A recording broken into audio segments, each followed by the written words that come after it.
Ang paglalaro ng mga bata ay nakakatulong upang sila ay lumaki ng maayos, upang maging creative at nakikilala nila ang kanilang sarili.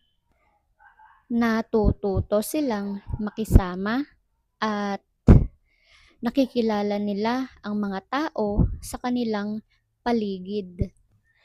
Mahalaga ang paglalaro sa mga bata upang maging active ang kanilang pangangatawan at umunlad ang kanilang kaisipan.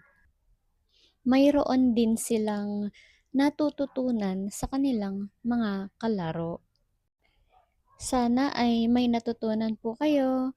Thank you for watching! Pwede pong pa-comment sa baba kung napanood nyo po ang video na to, taga saan po kayo para malaman po namin kung hanggang saan umaabot po ang aming video. Thank you po.